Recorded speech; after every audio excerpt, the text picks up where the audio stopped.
Morning. I'm Sherita, your show host of Beverly Hills to Barnyard for the next 30 minutes. You're listening to the WCEG network on WCEGtalkradio.com and click on the story on the live stream tab or watch us live on your smart TV or on YouTube at WCEG Network. We're the worldwide community empowerment group where we speak life into the community. Like WCEG on Facebook, follow on Twitter or Instagram at WCEG_talk_radio and at WCEG Network. Last but not least, the topics and opinions are those of the show hosts and guests and not the WCEG Network. Thank you for your continued support. So now I'm very excited about my very special guest that I'm bringing you today, but I want to mention a few other announcements.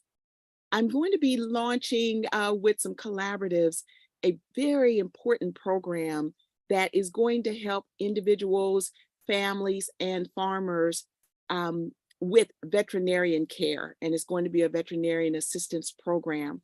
And so please look for that either on my Facebook or if you're on my database. And if you're not on my database, go to philanthropyalliance.org. That's philanthropyalliance.org. And as soon as you go there, a pop-up is going to show up on the screen. That's where you can log in to get on the database to make sure that you stay connected to the various information that we distribute, grant information, upcoming activities, etc. So this program is going to ask for your information and do you see yourself or as a low-income individual? And there's a chart that also we go by. So please, because I've seen animals put down, farmers have had to put down cows because they could not afford the vet bill. And we are looking to help prevent that. Secondly, if you haven't registered yet, we still have spaces in our grant writing masterclass. And it's going to be starting November 2nd. So if you want to be prepared with your grant writing knowledge and be able to just hit submit come the start of the year, you want to become part of the grant masterclass. Also, that's on my website at philanthropyalliance.org. And so now to my very special friend and colleague that I have on the show today. Dr. Suki Stone is just an amazing individual. Let me read a little bit about her. Dr. Suki Stone, PhD, has more than 20 years experience as an educational consultant and literacy specialist. Utilizing her unique skills, in only 14 days, children and adults with dyslexia or who are struggling readers have developed proficient reading skills. There's so much to tell you about her. For instance, she's the author of Rethink Reading Strategies. She has been a doctoral student mentor for 17 years. She has 40 years experience in special education as a resource specialist. She is the co-author of 4 articles on special education topics in referred journals and textbooks and so much more. Now, I can keep going, but I want you to learn about her. I want you to hear her voice. I want you to feel her because she is just so powerful. So there's so much more I want to tell you about, but let's just bring her on. My friend, Dr. Suki, thank you for being on with me today. I just adore you. And it's a pleasure to have a space with you this long. We've been friends for many years. Yeah. Many years. We go back so far. Yeah. I know there's a lot of things that we want to talk about. So first of all, I remember being in school and any kid that had trouble reading, and if they were now have to leave the class when we're getting ready to start our reading program and they had to leave to go to their special ed class, the room would be like, ooh, there goes dummy. And it made the kid feel so horrible. Dr. Suki, has that changed? I mean, I'll be 64, so I've been out of school a very long time. Has that changed? Very small changes. They still get bullied.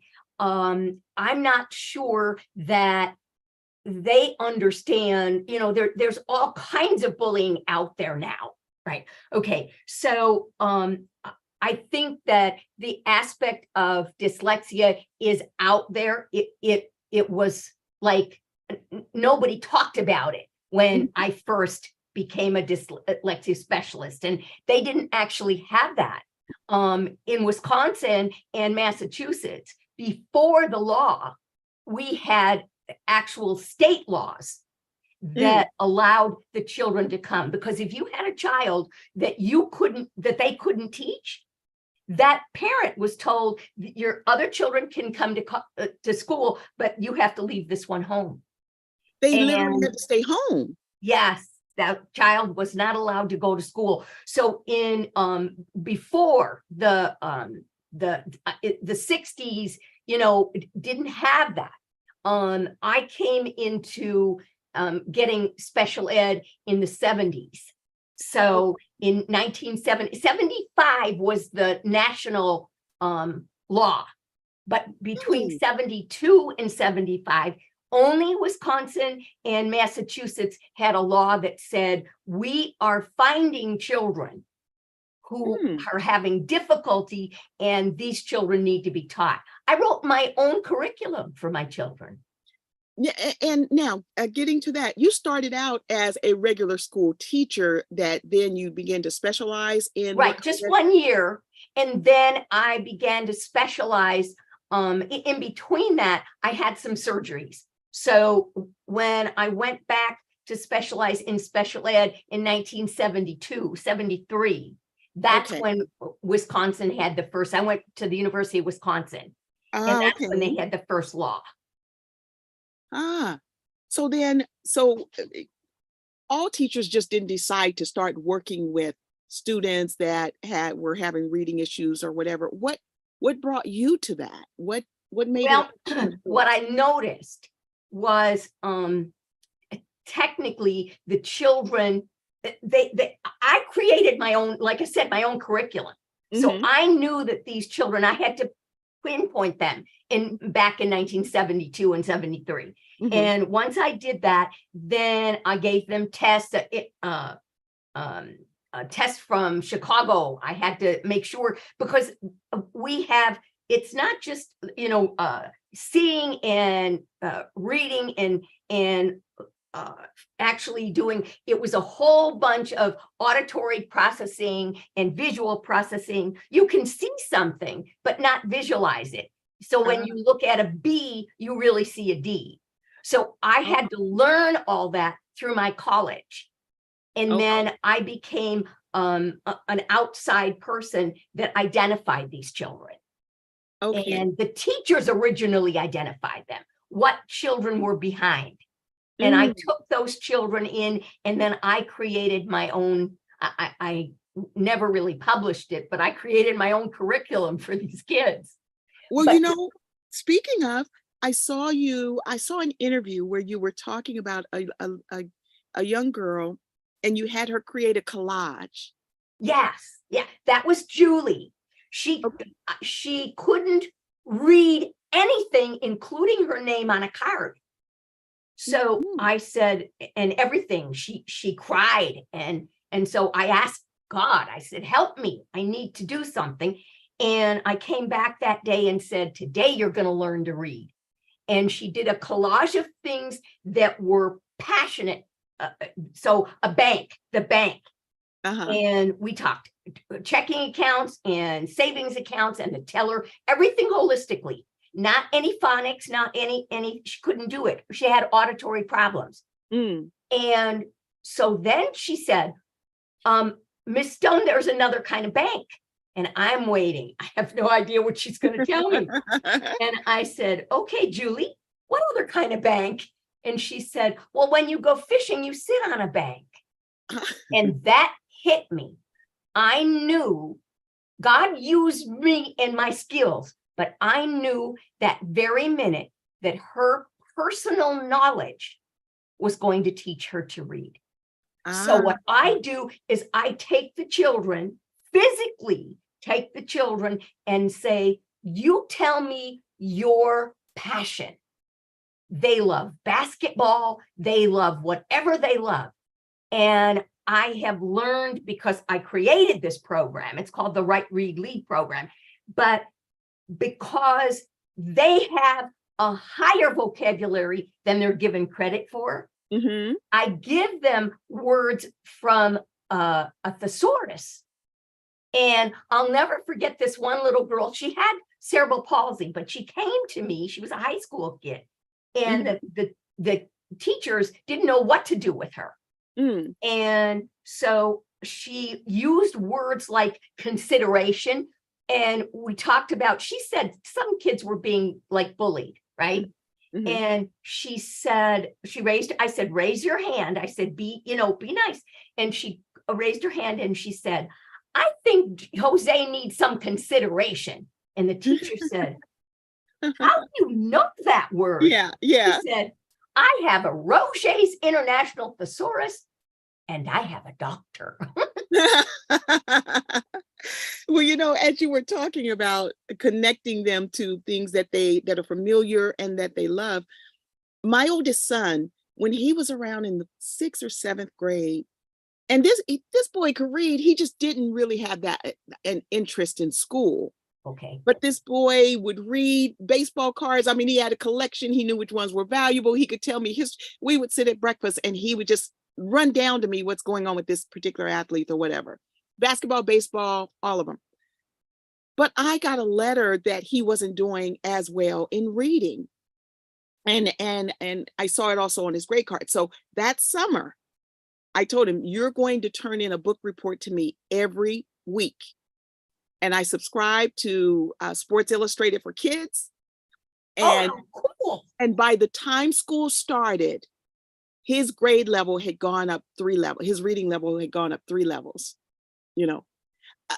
But see, again, he was reading about what he loved and he relaxed. And that's, Suki, if we would approach life that way about everything, not just reading, but just relax, start, and also taking the fear out of whatever someone is feeling. If that means immerse them in what their passion is, because I've even learned that with my business clients, when they start doing the things that they're truly passionate about, and if I'm teaching them about grant writing, they can rattle on forever about what they're doing now that they've relaxed and they're talking about something that truly touches their soul, right? Right. So we were told, though, as teachers, that we had the knowledge to give the children. So even back in those days, way back, I don't want to tell you how old I am, but I graduated college in 1969, and I went to this school. It was a college for teaching, and we were told that we had to come in with the knowledge.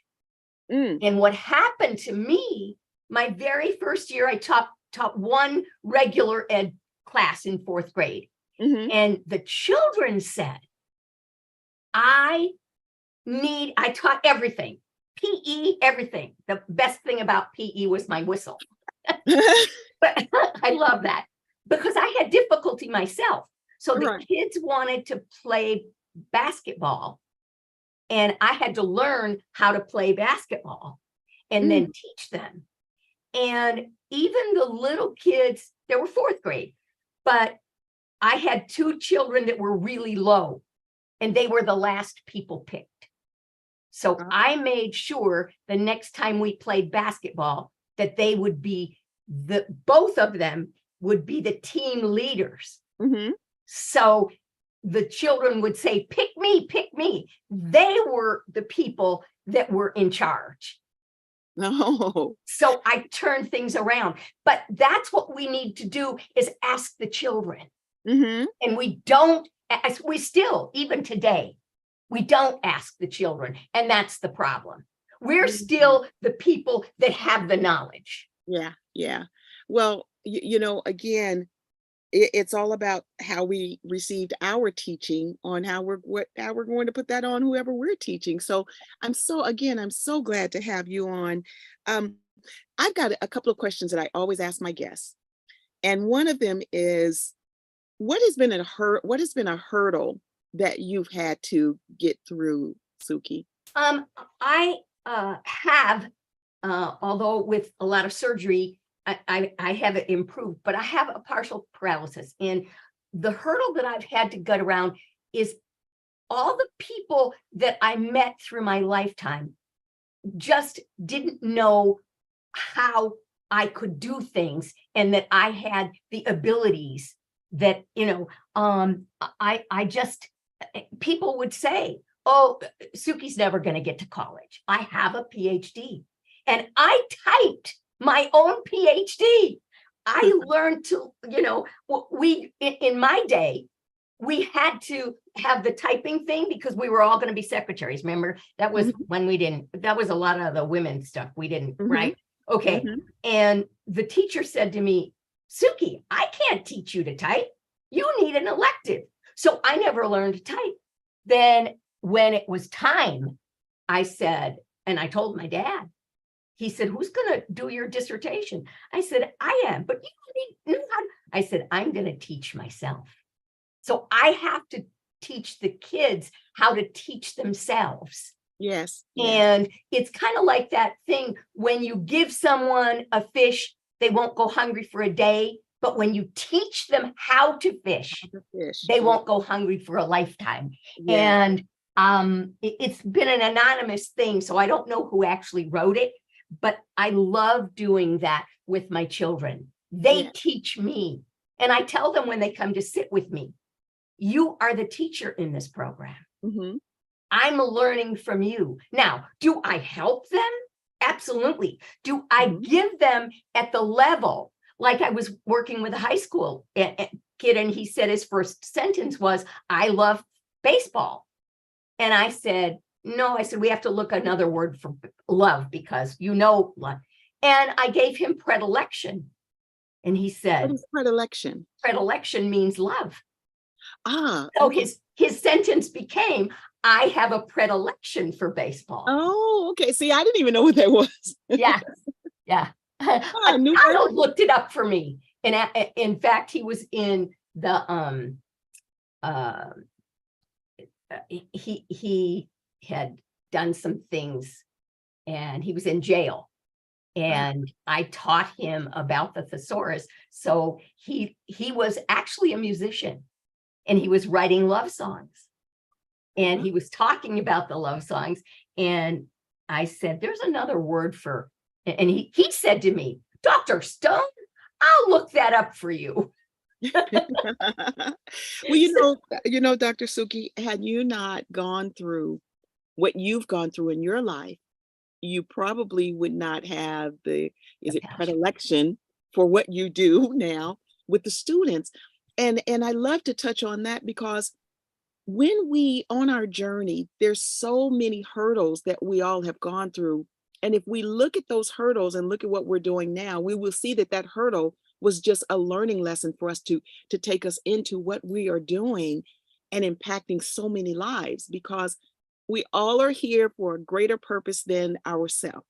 Right. And when we realize that our hurdles were just our lessons, truly our lessons, and how we are truly impacting others' lives through those hurdles that we've gotten over, again, it is just, it makes it so much more rewarding. And that was a gift given to us that we have turned into something that is now gifting to others. And you're such a godsend. That makes me remember something about an 8th grade child that gave me all kinds of problems. And I decided that he talked about running the classroom. And I decided I better have a talk with all these kids. Because he never did any of his work. So I sat down with him and I said, Ryan, I said, I need to learn about you. I said, I want you to tell me what you love, what you're good at, and then I showed him my hand. I mean, the kids look at my hand. And I said, I know you've stared at my hand before. Well, I want to tell you, I have difficulty too. And I can't move things. I can't do physical things like moving the tables. And he looked at me and he said, Stone, you can count on me. I'll help you move the tables. Yes. It empowered him. Yes. And then right after that, he started to do his work and then he said, I love this. He said to me one day, he was listening to me with a 3rd grader who was having trouble with his multiplication tables. And he said, Miss Stone, I think you need help. And I said, okay. And he said, he said, I've noticed that Brian is having trouble with this multiplication tables. And I help him at the end of And I they can were do both that, in right? session together. So for the Uh-huh. last 10 minutes of every day, he said, well, first he said to Brian, and I'd never heard this, and I'd been a teacher forever, right? Uh-huh. Said, Brian, he said, do you know count bys? And I thought, what are count bys? I'm having the kids memorize the multiplication table. Right. And he shared with Brian what count bys were. And Brian learned in less than minutes Uh-huh. how to do the multiplication just by 2, 4, 6, 8, just by count Now bys. the count buys, yeah. And I was, so I asked him, I said, Ryan, I said, do you think if I need your help, you can teach other children the count bys? And he loved this. He said, you can count on me. Oh my gosh. He probably became a math teacher after that, He might have. I don't Yeah. know. One of the things, though, that was very touching for me, he was not treated well in school. Just, and one of the teachers what didn't treat him well. And so I would say to him, we had a room with a door between us. Uh-huh. So I would say to him, if you feel you need to escape, just walk in. Just open the door and walk in. And there'll be stuff for you to do. And so he came to me after school, thanking me because his teacher was determined not to graduate him. He was an 8th grader.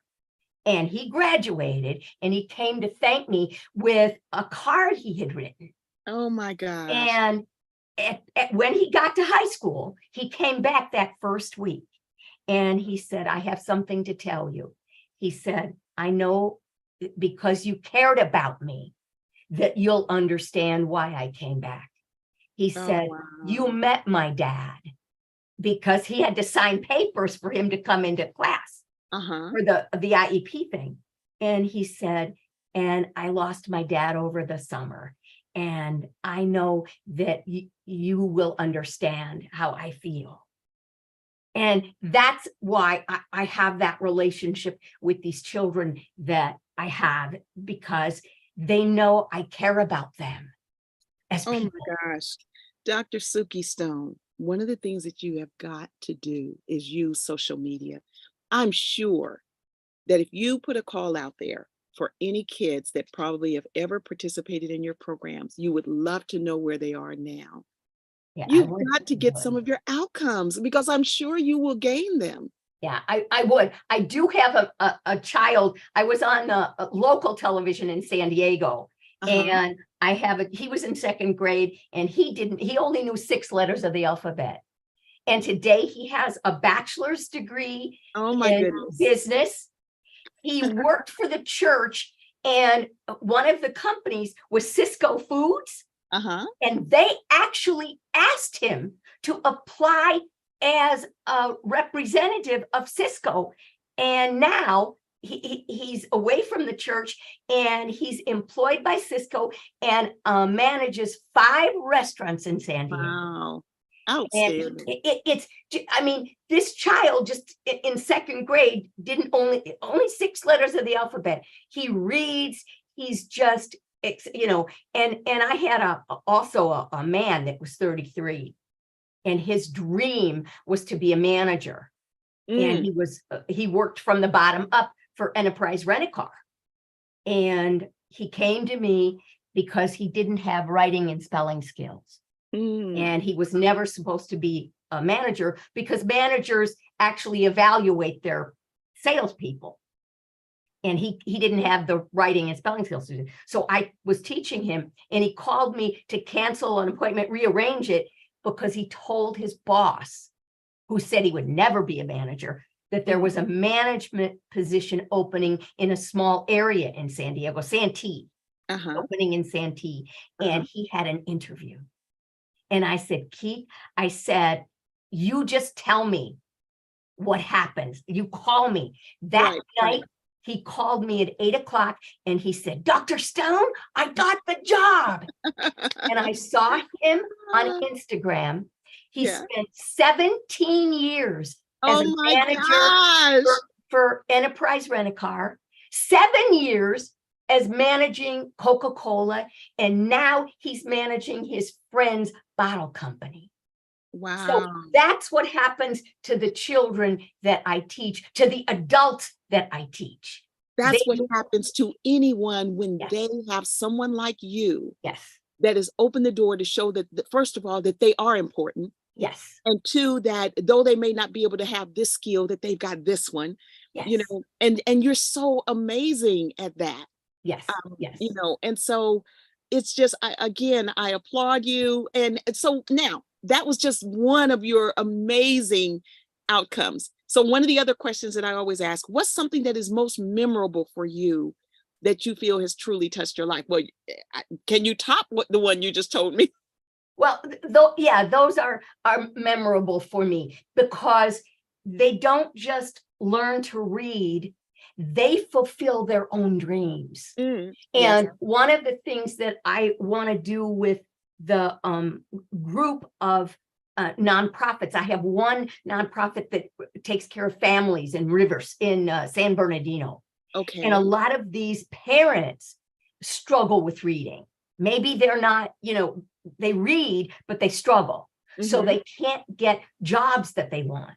Okay. What I want to offer, I want someone to be a benefactor for me and not get a grant, but be a benefactor for me and give me money. I want to take some of that money and give it to these adults so they can learn to read from me and then go to cooking school, get a degree in cooking school, become a chef because that's their passion, and then they bring the money back so other people, so it's sort of like an interest-free loan. Okay. But now, they get to do what they want. Let's because we're down to about 3 minutes. Okay. How can my listeners reach out to you? Through my website, which is writereadlead.org. I am a 501c3. Say that again. And say the website again. Write, Read, Lead, and that's spelled WRITE. Right? Okay. Readlead.org. Write, Read, Lead, LEAD.org. Right. And that is your nonprofit organization. And that's my nonprofit. For a benefactor or an investor or a donor. A donor, anybody. What I'm doing is I want to teach these foster children who have interrupted education. Once they have proficient reading skills, they can move families to families. And that one is in Glenville, Georgia. So I'm looking for funding for that so I can leave with a trained teacher and have that teacher help those children in my system. My system is a storytelling. They tell their life story and their passion. Okay. And they read from their stories. So on your website, because we're getting down to just a few minutes left, on your website is your contact phone number and your email. My contact phone number and everything's there. That they can reach me. They can email me, Dr. Stone at writereadlead.org. Also, I have a book out at writereadlead.org. Okay. And my book is Rethink Reading Strategies for Parents to help build their vocabularies for their children. I tell them they are the children's first teachers. Well, good. So, well, Dr. Suki, it's Rethink Reading Strategies. I can tell that I need to have you on again also. We're going to have to do a part 2 because there's so much more to talk about. We are down to the close of the show. So I want to thank you so much for being on. I love you dearly. And my audience has to feel more of your spirit because you're just such an amazing woman. And so I want to thank you, but hold on, okay? Because I want to talk to you after the show. Yeah, I'm so excited I hope my energy was just helped people to live their lives in just joy. Yes. That's what I feel. I when know they I work feel with you right people. here through your screen. And so thank you for coming on. It's a blessing. All righty. And thank you to my listening audience. I got to tell you about this hack before I go, because it just saved me from today's show. I had taken this super glue, and I've got my work boots that I just don't want to let go, that I work in here on the show. And the front flap I would walk and the front of my boot was kind of like talking to me. And I got this glue. And yesterday when I was trying to use it, glue went all over my hand. It was so white. And they say super glue would not come off. So I hurried up and separated my fingers so they wouldn't stick together. You guys, I got home yesterday just going to wash my hands from being out all day and taking the dogs to the vet and everything. And so I love to share information. So I use this soap even when I shower, because it helps repels ticks and that kind of thing. And so in case there's a tick on me from working outside, this is what I shower with. Well, I also made some hand wash. You guys, I started using this on my hand yesterday. I just put some on my hand the way I do there in my kitchen, started rubbing my hands together, and the super glue came off. So that's an amazing hack. I know someone will be able to use that, right? So it's peppermint soap, and I just get this at Walmart. I shower with it, but you can use this for just so many different things. Hopefully that's showing up. 4-in-1 peppermint organic sugar soap. It's amazing, but it also removes super glue. So anyway, I want to thank my very special guest, Dr. Suki Stone, for being on. You are truly, truly amazing. I want to thank all of my listeners, and I'm getting so much great feedback from others that are watching the show, even the recordings. So again, this is Sherita Herring on Beverly Hills to Barnyard. Join me every Wednesday. I look forward to you giving me your feedback, and stay tuned for some more very special guests. And we will have my friend, Dr. Suki Stone, back.